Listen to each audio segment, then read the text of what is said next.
2011 volume 5 Is it there in the compilation? Page number 5. 11 5 SCC. Page 708. Page number 7. Yes.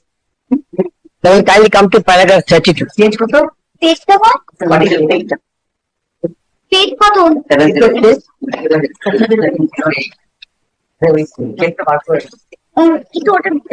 Yes. The paragraph 32. It needs a little emphasis that even one additional or different fact may make a world of difference between the conclusions in two cases, and blindly placing reliance on a decision is never proper. It is tried that while applying ratio, the court may not pick out a word or sentence from the judgment diverse from the context in which the said question arose for consideration. In this regard, the following words of Lord Denning quoted in so and so, but I am not reading the quotation. Now, this is the principle, which is accepted by Supreme Court. Therefore, the judgment of the division bench in a case where the issue was whether 2016 or 2025 would have no application as a matter of precedence. But this is one other not in respect of the schedule to rules. What would be constitutional implication? 2011 7 SCC, page 789. We are here in the schedule that additional 10 marks was incorporated.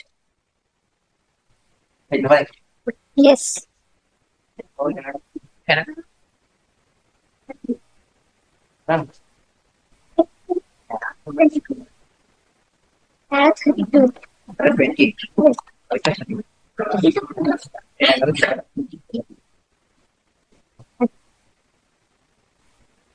The paragraph 16 is the background of the facts. The procedure for direct recruitment is dealt with in part 4 of the rules, which requires inviting of applications, scrutiny of applications, recommendations of the commission, disqualification for appointment, and selection by the appointing authority. Part 5 of the rules deals with the procedure for recruitment by promotion, with which we are primarily concerned. I will not be troubling with that for a long. Then kindly come to paragraph 28.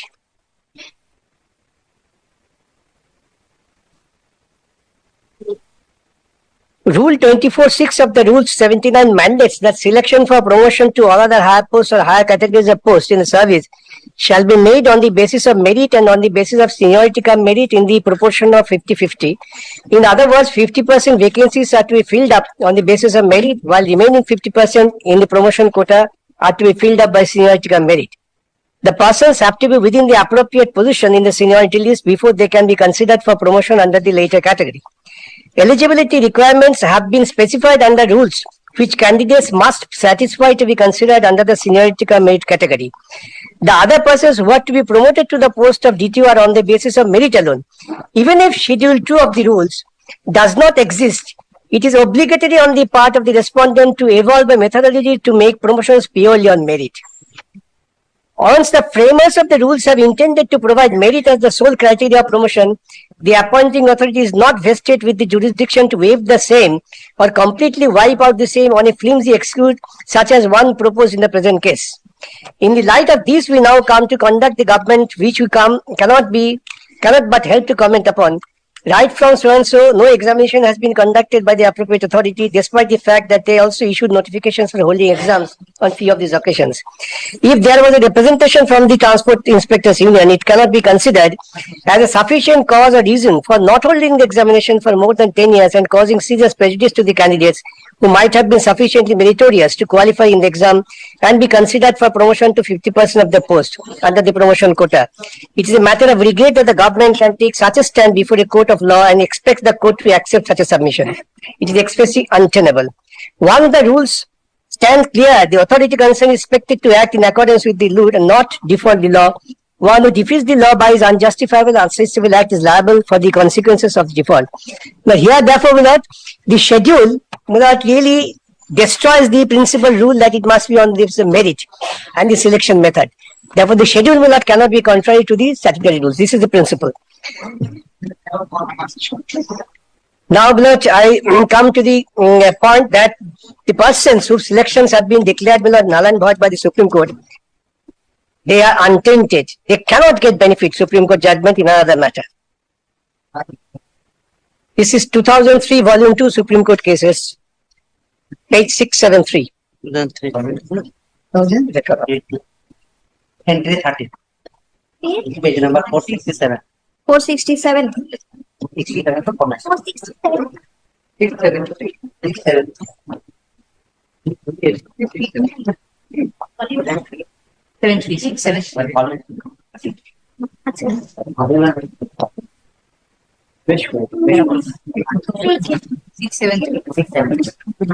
Yes. Now, kindly come to paragraph 2, the facts, which is quite well relevant for the purpose of similar consideration. In the past also, allotments of retail outlets for petroleum products were cancelled by this court. Which paragraph are you referring?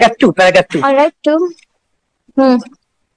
May I read once again? In the past also, allotments of retail outlets for petroleum products were cancelled by this court after coming to the conclusion that the allotments made were arbitrary on account of political connections, motivations and extraneous consideration.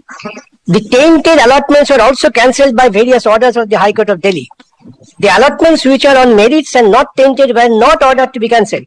It's a matter of coincidence that exactly 7 years ago, on the front page of Indian Express, a news item appeared regarding the grant of retail outlets for petrol pumps on account of political and other connections. Now in August 2002, i.e. exactly 7 years later, again a news item appeared on the front page of the same newspaper about allotments to the near and dear ones of the political functions, attributing the same on account of political considerations. In common case, the court observed that for these allotments, a transparent and objective procedure has to be evolved based on reason, fair play and non-arbitrariness. Now, this is the background.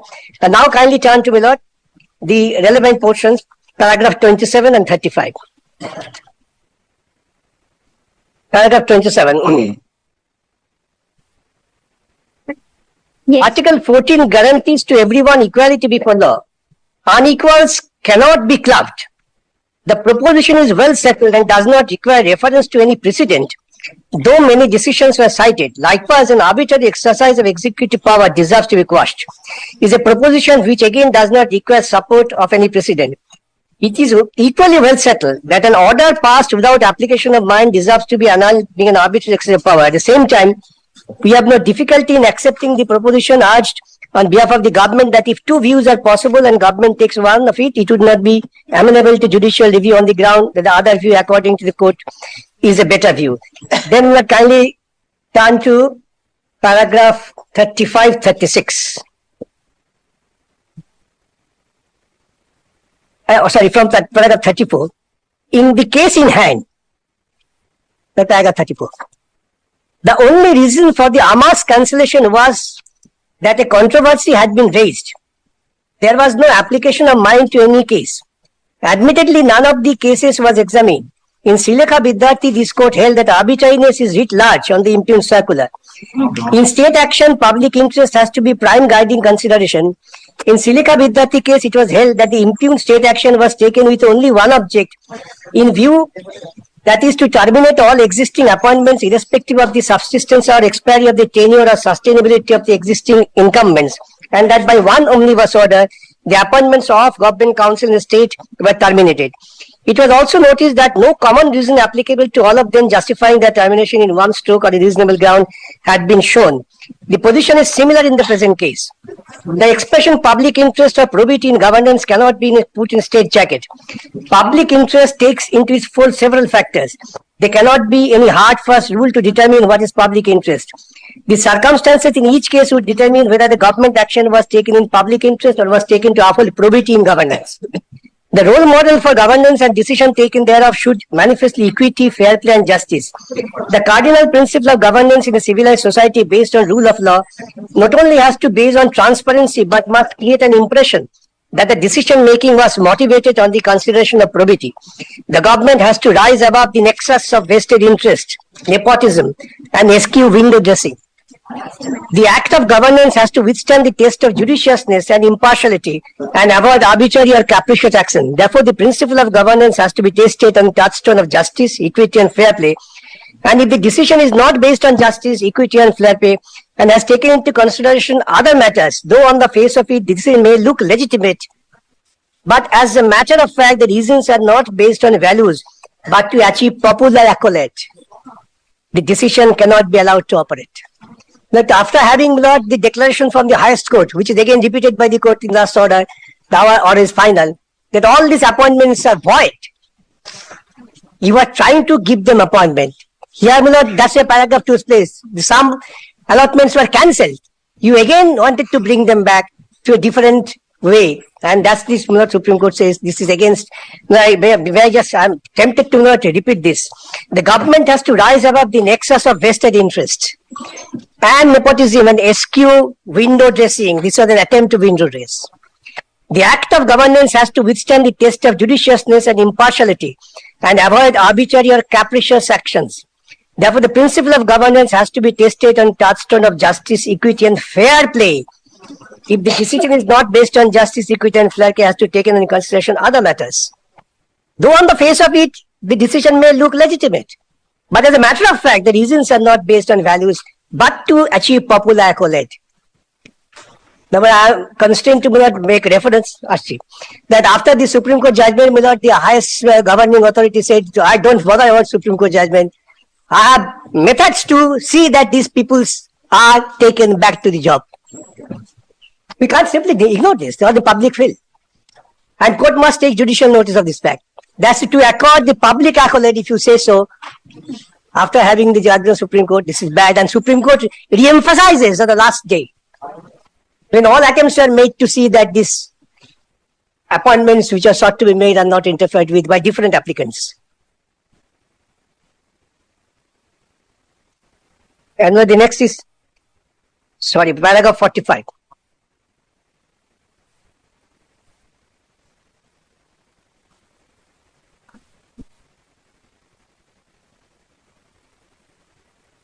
Sorry, I missed it.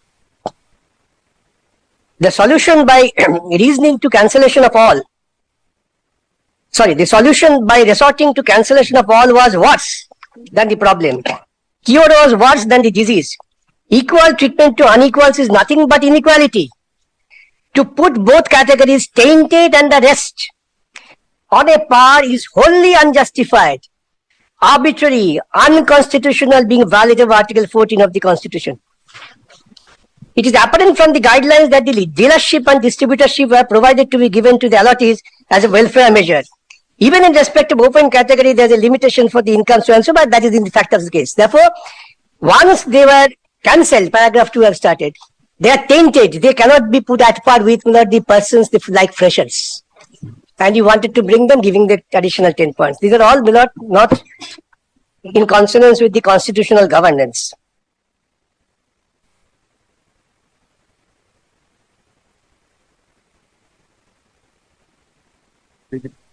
সবগুলো দেখার দরকার নেই তো, আমি just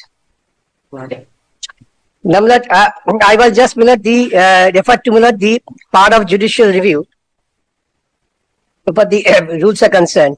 2024 volume 13 SCC 1. But I am not piling up with the judgment on the same point. I am just giving the relevant points. Mr. History of this sufficiently title. Page 1.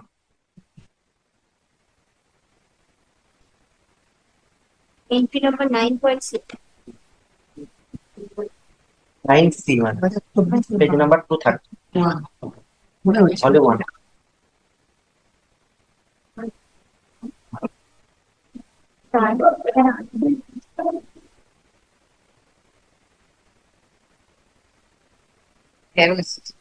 Part 1. Paragraph 105. Straightway, I am taking to lordship without placing the other paragraphs where deals with the constitutional authority in detail. I am not placing it. Therefore, I straightway come to the conclusion, paragraph 105. I got it. Not yet. Which page do I get that? Page 52 of the judgment. Page 52 of the judgment. Page 9.3. Oh. Paragraph 105, Lordship got it? Read any paragraph.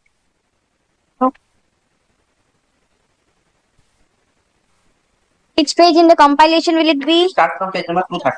I got that, but paragraph 105. Paragraph 105. না না তুমি নিচে না 346. 346 paragraph ও কি দিয়েছো তুমি হ্যাঁ না না এটা স্টেট অফ এইচপি তে অ্যাসোসিয়েট ডেমোক্রেটিক দিচ্ছ কেন ভুল জাজমেন্ট দিয়েছো ভুল what judgement is the cause title? না state of Himachal Pradesh versus Jogendra Mohan Sen Fine. 24-13 five পেলে চব্বিশ পাঁচ হলো no no no 24-13 SCC page 1 এটা কম্পারিশন ভালো আছে এই নেই চব্বিশের তেরো এই যশোরকে দাও বই দাও এই আর 24 The citation it is 2024 2024. volume 13 Supreme Court cases Yes. page 1 All right. state of Himachal Pradesh versus Yogendra Mohan Sengupta All right. the judgment of the just the retired chief justice I'm just read out loudly Yes.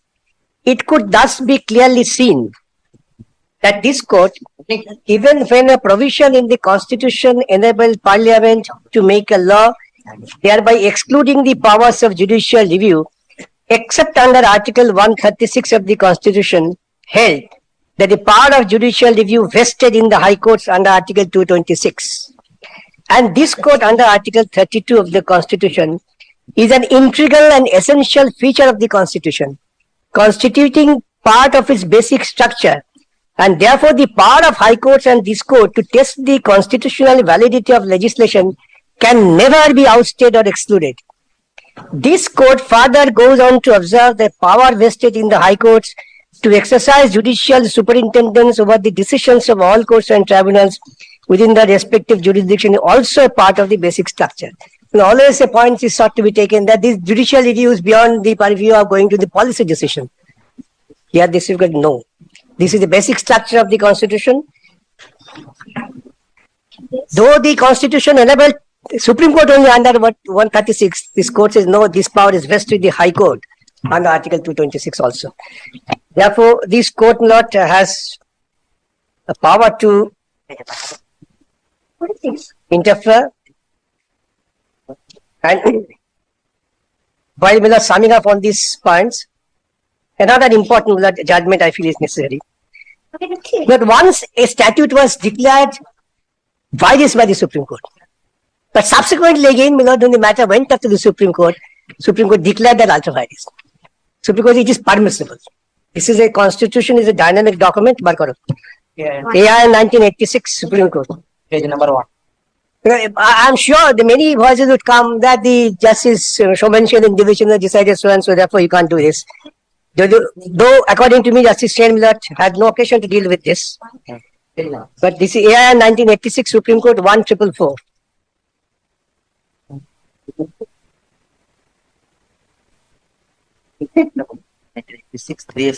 But, this is corresponding to 1986 volume 3 SCC, page 385.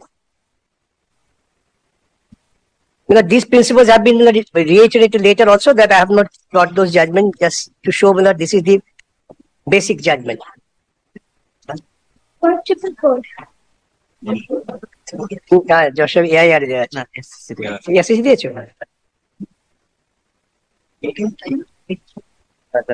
এখান থেকে করবেন প্যারাগ্রাফটা tally করবেন না আমি বলছি বাইরে এখান থেকে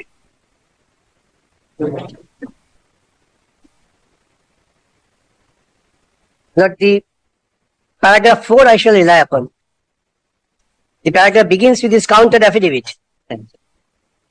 The counter affidavit does not explain why any distinction should be made between residential and non-residential buildings in the matter of affording the protection of provisions of the Act. To say that non-residential building is different from a residential building is merely to say what is self-evident and means nothing. Tenants of both kinds of buildings equally need the protection of the beneficent provisions of the Act. No attempt has been made to show that the tenants and non-residential buildings are in a disadvantageous position as compared with tenants of residential buildings, and therefore they need greater protection. There is and there can be no whisper to the effect. To illustrate by analogy, it is not enough to say that men and women are different and therefore they need not be paid equal wages even if they do equal work. The counter affidavit has repeatedly referred to the weaker sections of the people and stated that in order to protect the weaker sections of the people, a distinction has been made between so and so.